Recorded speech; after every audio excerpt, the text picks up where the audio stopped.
কেমন লাগে? যারা উত্তর দিলেন না তাদের তো ভালো লাগে না? আল্লাহর নাম বলতে কেমন লাগে? ভালো লাগে। আসুন সে আল্লাহর নামের একটা তাকবীর দিব, আল্লাহু আকবার দিব আমরা। আমাদের সব ভালো কাজে লাগে এই আল্লাহু আকবার। আমাদের নামাজে এই তাকবীর আছে না নাই? আজানে, জানাজায়, জিহাদের ময়দানে, তাফসীর মাহফিলে সব জায়গায় আমরা পড়ি আল্লাহু আকবার। কি পড়ি? এটাই আমাদের স্লোগান। হিন্দুরা বলে বন্দে মাতরম, জয় জয় রাম সীতারাম, জয় জয় হরে কৃষ্ণ হরে রাম। বৌদ্ধরা বলে ওম শান্তি, ওম বুদ্ধাং গচ্ছামি, ধম্মাং শরণং গচ্ছামি, নির্বাণাং পরমং সুখং, নির্বাণাং পরম শান্তি, ওম শান্তি। শান্তি শান্তি লাগে নাকি? ওরা শান্তির কথা বলে, আসলে শান্তি নাই। ওরা অশান্তির ধারক এবং বাহক। মিয়ানমারের রোহিঙ্গাদের উপর যে নারকীয় তাণ্ডব ওরা চালিয়েছে, এটাই প্রমাণ করে আকাশের নিচে জমিনের উপরে মায়ানমারের বৌদ্ধদের মতো শ্রেষ্ঠ সন্ত্রাসী আর দ্বিতীয় কারা। এজন্য শান্তির কথা ওদের মুখে মানায়। ওরা শান্তির কথা বললে শয়তানের ভাষে, ঠিক কিনা? তো এই জন্য আমরা আমাদের প্রোগ্রাম শুরু করি তাকবীর দিয়ে। আমি লিল্লাহি তাকবীর বললে আপনারা আল্লাহু আকবার বলবেন। এই তিনটা তাকবীর পড়ার পরে আমি সরাসরি কোরআন থেকে তাফসীর করব, পরে ইনশাআল্লাহ। আমি সূরাতুল লুকমানের একটা আয়াত তেলাওয়াত করেছি। এই লুকমানের আয়াত তেলাওয়াতকে সূরা লুকমানের সংক্ষিপ্ত তাফসীর আজকে শুনবো। তার আগে আল্লাহর নামে তিনটা তাকবীর দিব। কয়টা? ভাগাভাগি করে দিব। প্রথম তাকবীর দিব যারা সাইড টকিং হবে না, তো সাইড টকিং হবে না, বসে যান প্লিজ, প্লিজ বসেন, আপনি বসেন। সাইড টকিং হবে না। আমি পড়বো লিল্লাহি তাকবীর, আপনারা পড়বেন আল্লাহু আকবার। তিনটা তাকবীর আমরা ভাগ করে দিব। প্রথম তাকবীর দিবেন যারা বিবাহিত আছেন তারা, দ্বিতীয় তাকবীরটা দিবেন যারা অবিবাহিত আছেন তোমরা তারা, তৃতীয় তাকবীর আমরা সবাই মিলে দিব। রাগ করতেছেন না তো? মনে কষ্ট পাচ্ছেন না তো?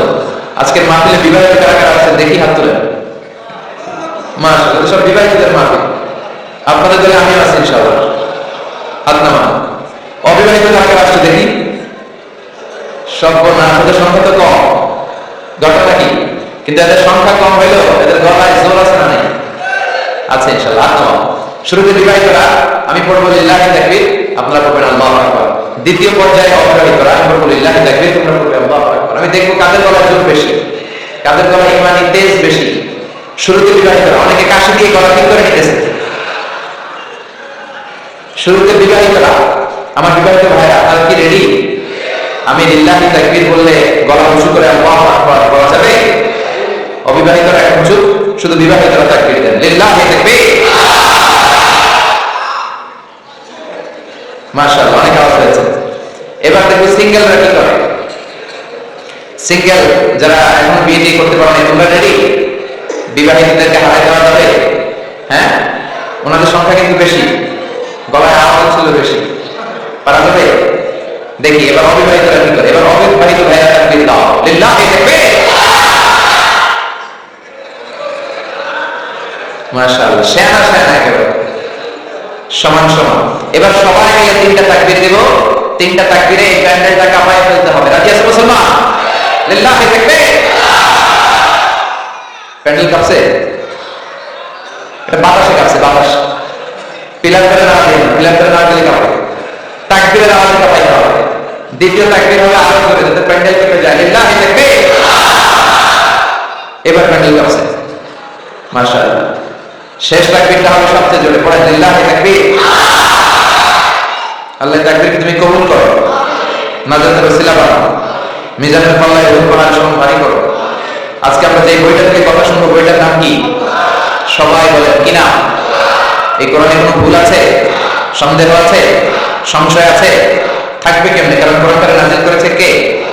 এজন্য রব্বুল আলামিন বলেন, যালিকাল কিতাবু লা রাইবা ফীহি হুদাল লিল মুত্তাকিন। This is the book, the most authentic and original book in the world, where there is no doubt in it and a guidance to those who are muttaqin. এটা এমন বই যে বইয়ে কোনো ভুল নাই, কোনো সন্দেহ নাই, কোনো সংশয় নাই। মুত্তাকিনদের জন্য বইটারে গাইডলাইন করে পাঠালো কে? আবার রব্বুল আলামিন বলেন, কিতাবুন আনজালনাহু ইলাইকা লিতুখরিজান নাসা মিনাল যুলুমাতি ইলান নূর। Rahman, I've read this holy and sacred book unto you in order to lead the mankind out of darkness into the light.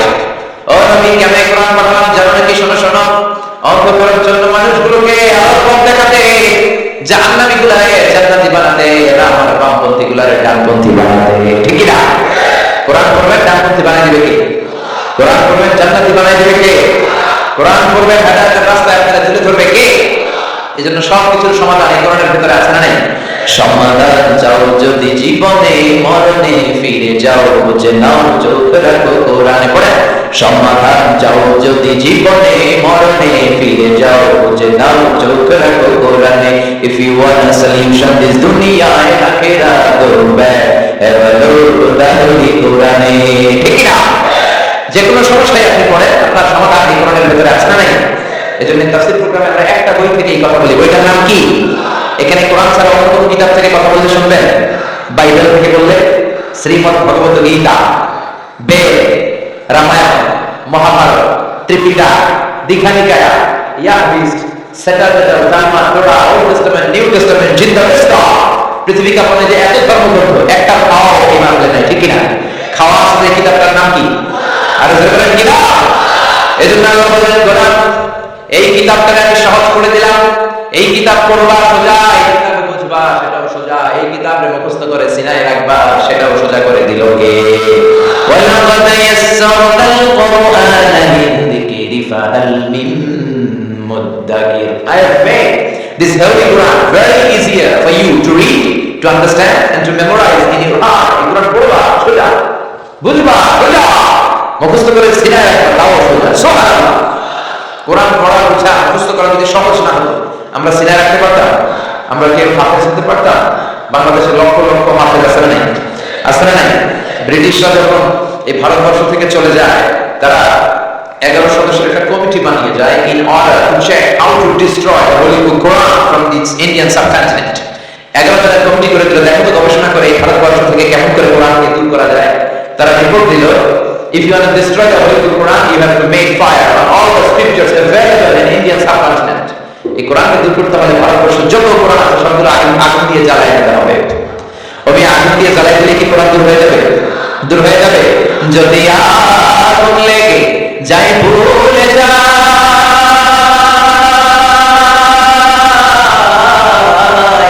ধ্বংস হয়ে যায়।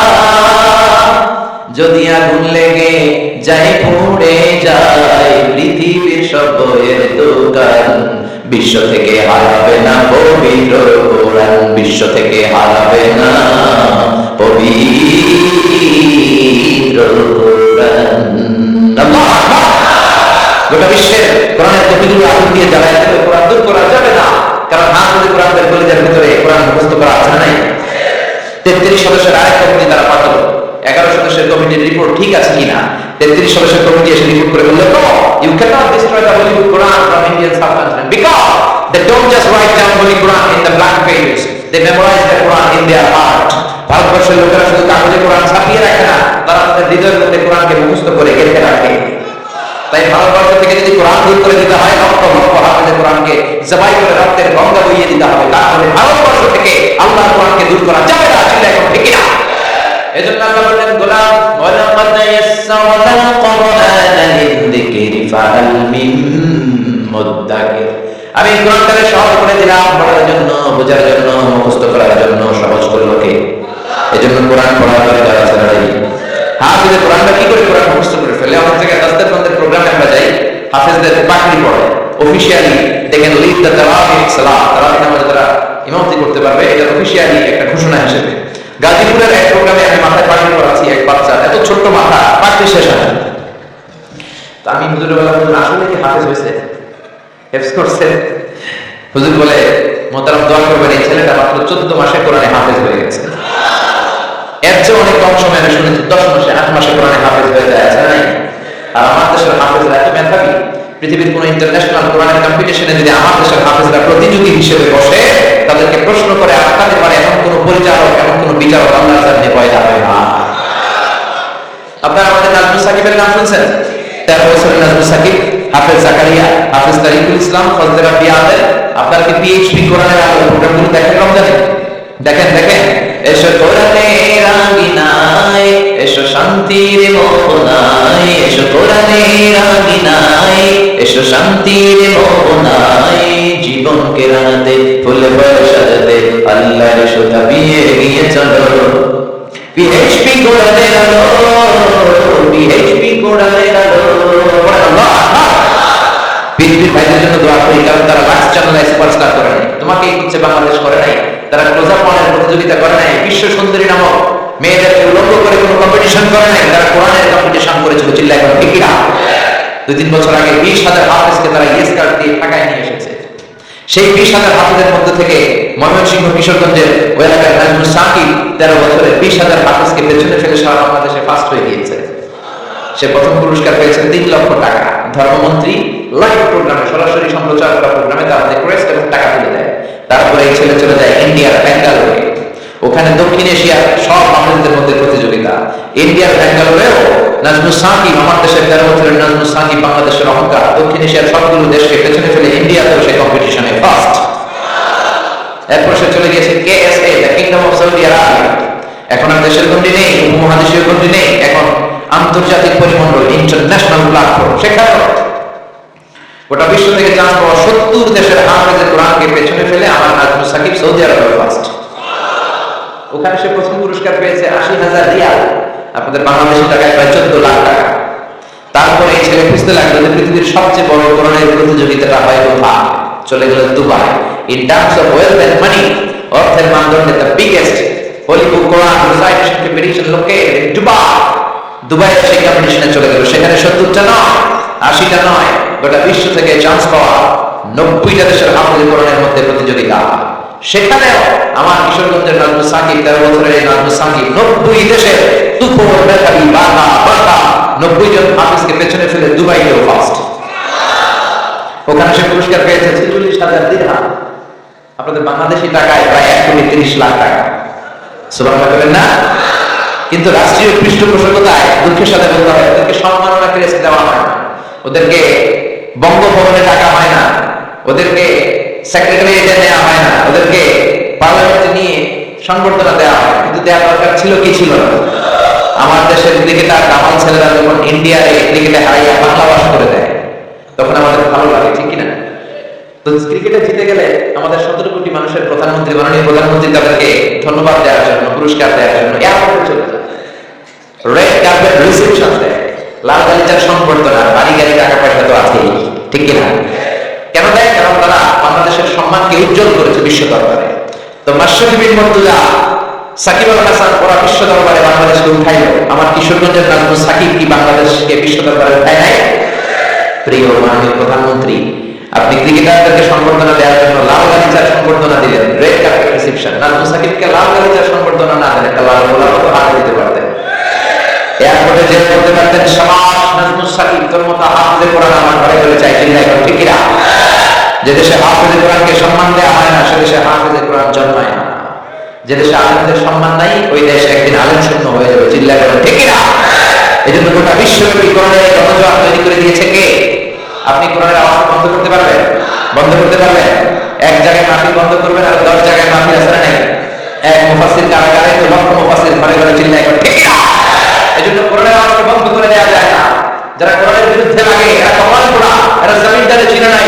এই জমিন বিদাউলিয়াদের জমিন, এই জমিন দাড়িওয়ালাদের জমিন, টুপিওয়ালাদের জমিন, আলিম মাদ্রাসার জমিন, কওমি মাদ্রাসার জমিন, এই জমিন টঙ্গী টুরাক পাড়ের বিশ্ব ইস্তেমার জমিন।